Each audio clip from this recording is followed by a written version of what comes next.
Marco's narrative reaches a peak when he crosses the Yangtze, a river that has 200,000 upstream vessels a year, and 200 cities along its banks.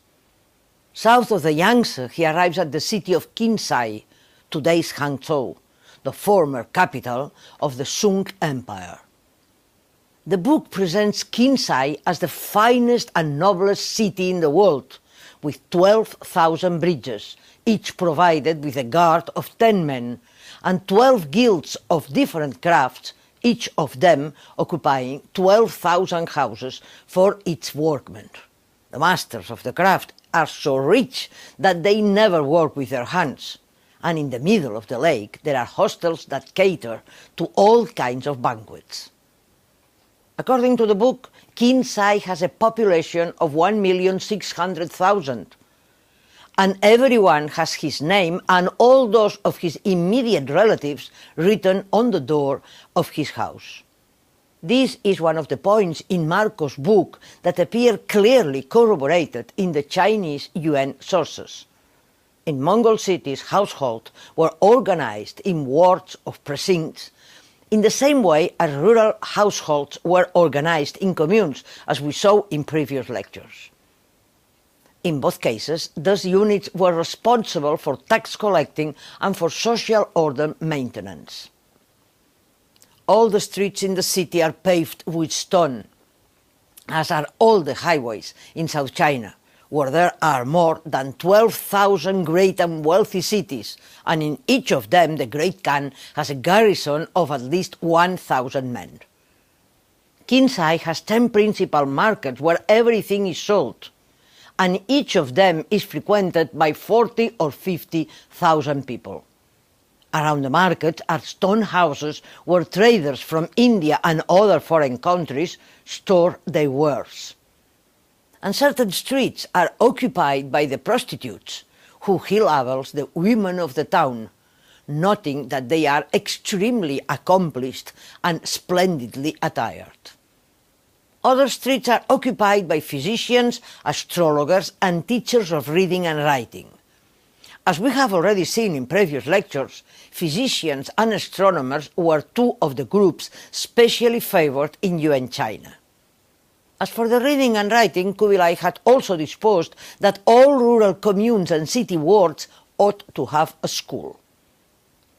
The streets are always so crowded that no one would believe that the city could provide food for everyone. 43 loads of pepper alone are needed every day. Every year, this city delivers to the Khan an enormous revenue coming from salt, sugar, spices, rice wine, and silk. Marco Polo was sent to Cathay several times by the Khan to inspect the incomes of the custom houses and found it to be one of the most enormous revenues ever heard of. South of Cathay, Marco entered into Fujian, and after crossing a number of cities, arrived at Thaiton, today's Quanzhou, where ships from India brought an astonishing quantity of goods and which received 100 times more pepper than Alexandria. Quanzhou was also a mirror of the great variety of religions that thrived in Mongol China, which was certainly the most multi-religious country in the whole world. Quanzhou boasted all kinds of religious buildings, reflecting the permanent establishment of religious communities in the city.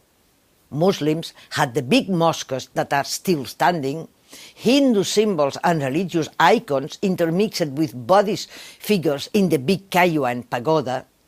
Nestorians, Jacobites, Manichaeans, and Jews had their own temples, while quite a lot of the tombstones found in Quanzhou are bilingual and written in Syriac, Tamil, Uyghur, Arabic, and Chinese, reflecting an impressive variety of peoples and languages.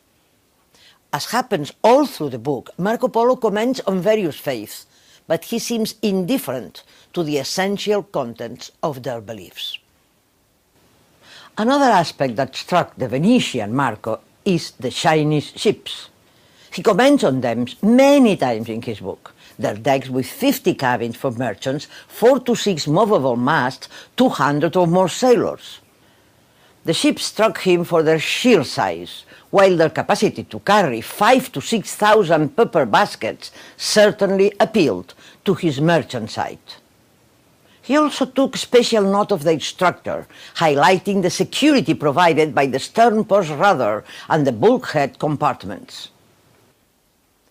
All these marvels came directly from Sung shipbuilding tradition, but the Mongols committed themselves to keeping up with this tradition, and they launched quite a lot of naval expeditions.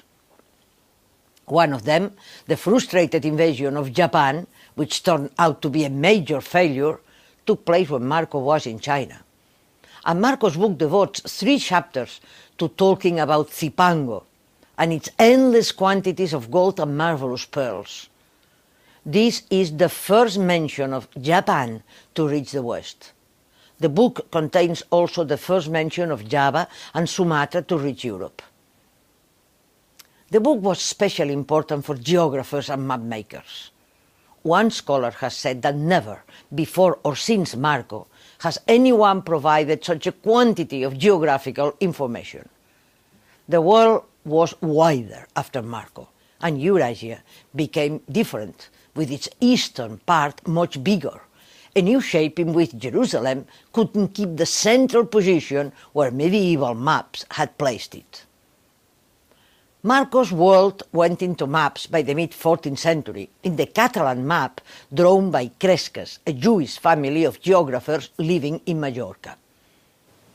The Catalan Atlas, which in its western part follows the usual Portoland tradition, marking only port cities, changed its style when it comes to East Asia. Here we find Cathay, that is Cathay, with Kubilai Khan seated in full glory near Kambalik, his enormous world capital, and reigning over a territory in which a multitude of cities are connected by a network of rivers. Excellent ports abound along its coast, where Zayton and its port are well highlighted. In the center of the Atlas there are caravans heading to Cathay, while 4-masted ships, like those described by Marco Polo, round its coasts. But the new global world of the Catalan Atlas was not only interesting for geographers. In fact, the map was commissioned by the King of Aragon and given as a gift to the King of France. The broadening of the world had become a question of high geopolitical interest.